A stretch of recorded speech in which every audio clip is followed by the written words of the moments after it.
Has a January thaw ever felt so good? I'm Charlie Sykes. Sunday Insight starts right now.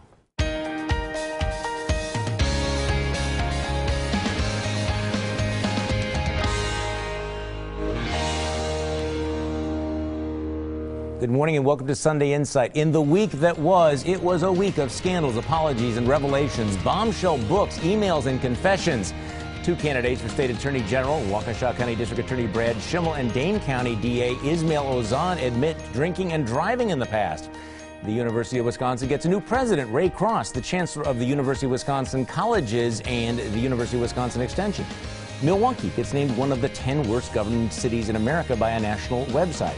Senator Ron Johnson files a lawsuit against the Obama administration's decision to give Congress and their staff members a special break on Obamacare.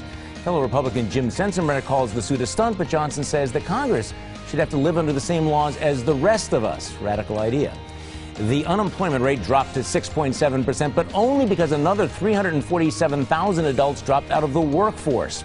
The Packers are one and done in the playoffs, losing to the 49ers. Yeah, it seems like we've heard that before, haven't we?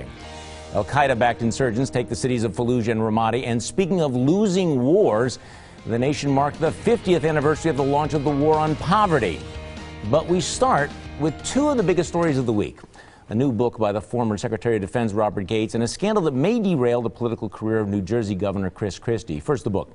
Gates describes the behind-the-scenes bickering and political infighting in the Obama administration. Describing a meeting in March of 2011, Gates writes that, as I sat there, I thought the president doesn't trust his commander, can't stand Karzai, doesn't believe in his own strategy, and doesn't consider the war to be his. For him, it's all about getting out.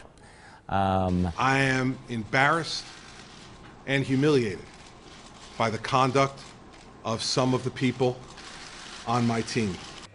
For a few days, the book was overshadowed by the Christie scandal. Emails revealed that top aides had orchestrated massive traffic jams to retaliate against a local mayor who had refused to endorse Christie's re-election. In a dramatic press conference on Thursday, Christie apologized, denied he knew anything about the move, fired two aides, and declared, "I am not a bully." Joining me on our panel this morning, blogger Alex Runner, former State Representative Michelle Litjens, political strategist Lynne DeBruin, and media trackers Brian Sikma. Okay, the obvious question, does Chris Christie survive this? Chris Christie will survive this, but he is a damaged brand moving into the 2016 presidential cycle, and that's a big deal because he was perceived as the leading frontrunner of the moderate wing of the Republican Party, and now this scandal sets him back. He may have responded to it properly, but you can't deny the fact that it does fit this narrative. Alex Runner, you've been a spinmeister before. Does he survive this? Yeah, I think he will. I mean, I don't think this is anything new. I think of President Reagan during Iran-Contra, and there have been many times when staff have gotten away from the executive, and the executive didn't know exactly what was going on. I'd like to believe, I like Chris Christie, I'd like to believe he didn't know what was going on. And I think he's acting very swiftly, and he's being pretty transparent at this point, but it is unfortunate. Some of those emails were really bad. Okay. I think he did the right thing. Yeah. He had a 2-hour press conference, answered every question out there. But I have to say, when you first heard the story, you're like, isn't this New Jersey politics? Isn't this what normally happens there? So I'm hoping that Chris Christie is telling the truth. Does he survive? Well, I think that all depends on what happens in the next few weeks. They released on Friday some 900 plus documents. And if there's anything in there, or if one of the fired staffers or someone else comes out and has some credible information that says Christie knew more or lied in this press conference in any way, then Christie's burned. But otherwise, I think he survives. If he did not tell the absolute truth, he is absolutely toast. There's no question about it. I think the best article I read about this said he built like a tower, a Jenga tower of the game, where it looks very impressive, but if you pull one thing out, it all falls apart. The other problem, though, is it reminds people what New Jersey politics is all about. There is a pattern. It's kind of a smash-mouth kind of politics that doesn't play well later. I'm hoping it will also remind people that New Jersey politics is not unlike Chicago politics, because I guess I was wondering, Alex Runner, you have Chris Christie who fires these aides. Who's been fired over Benghazi? Who's been fired over the IRS scandal? Who's been fired over any of the scandals of the administration? I haven't seen any press conference like that from anybody in Washington, D.C. How come?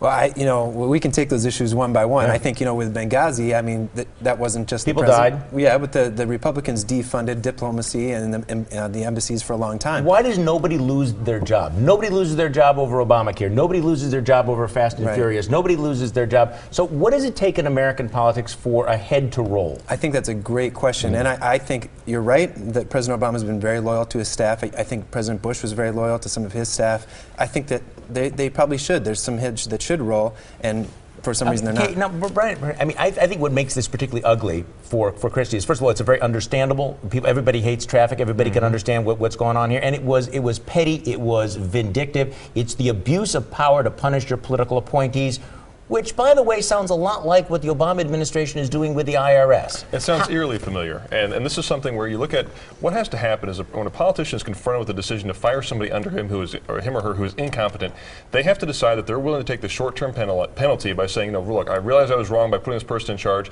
I'm going to get them out of the way and we're going to move forward. Either the White House is tone deaf and not willing to fire anyone over the IRS scandal, not willing to fire anyone over Benghazi, or the president has such hubris he doesn't want to admit that he did something wrong. At least Chris Christie fired the people that, as we know it, seem to be responsible for what took place.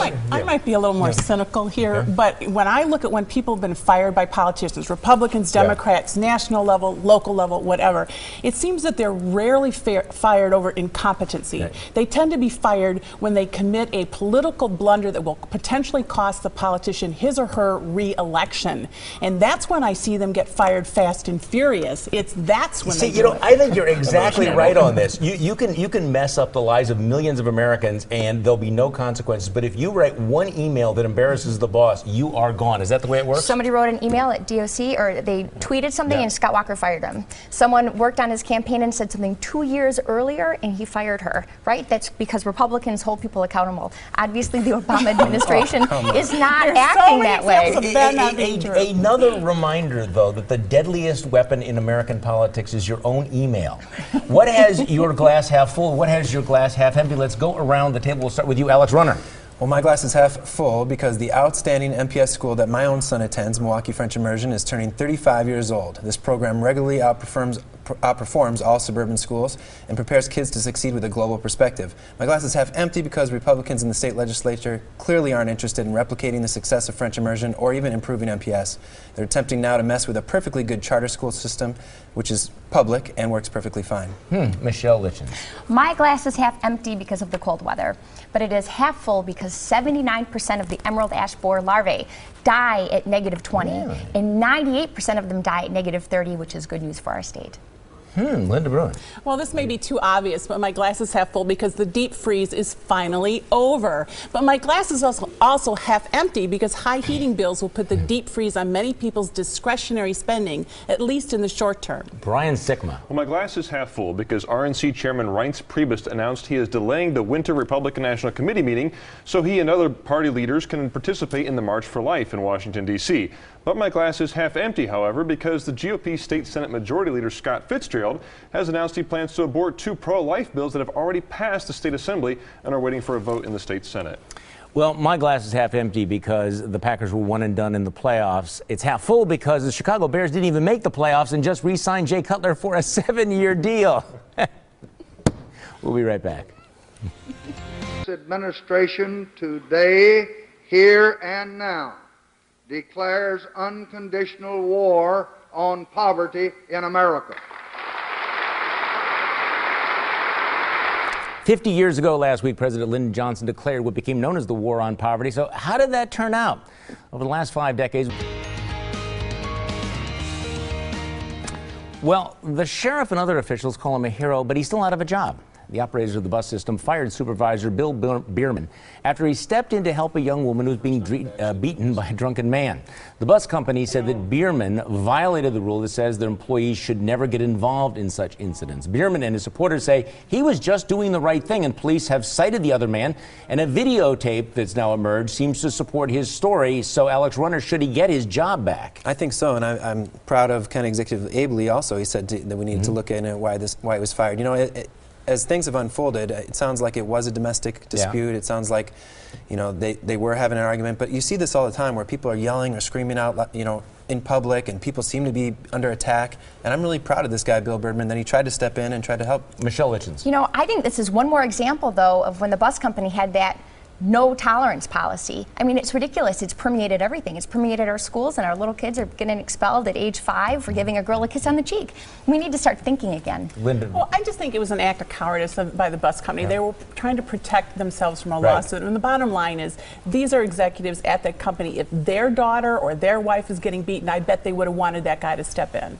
Well, there should be no rule for punishing good Samaritans who go out of their way to put their safety and health and welfare on the line to help someone else out who's in trouble. Now, I understand the bus company doesn't want to tell employees go get involved in domestic disputes. Yeah, It's terrible advice. right. But if someone's there in the line of duty and they happen to do come the right across this, thing. do the right thing. Well, see, that's the heart of it, though, is here you have another institution that looked out for the institution rather than encouraging the right thing. I mean, the reality is that our community would be a better place if more people were good Samaritans, if more people did step up. By the way, Bill Bierman will be on my radio show Monday morning in the 10 o'clock hour. So is what they said this week the same thing as what you heard? Let's go around the table. Alex Runner.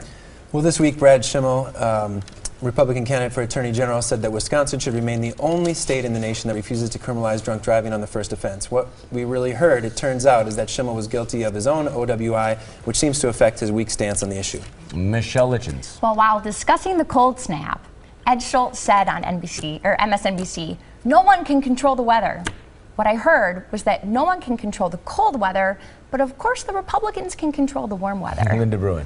When Milwaukee Transport Services spokeswoman said that she welcomes the opportunity to meet with the county so she can listen to the county's concerns and act in conformity with the county's wishes about the fired bus driver, what I heard is that the fired bus supervisor will soon be getting his job back. Brian Sikma. Well, what bureaucrats at the Wisconsin Department of Natural Resources said was the report on iron mining in Wisconsin is ready for public release.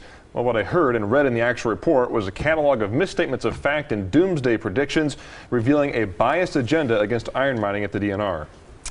Well, last week, President Obama announced that he was creating 5 so-called promise zones to combat poverty. What I heard, apparently there's no promise to do much of anything about Milwaukee's poverty since we are in the unpromised zone. We're on our own. Next on Sunday Insight, our panel picks the winners and losers of the week. But first, here's your morning news update.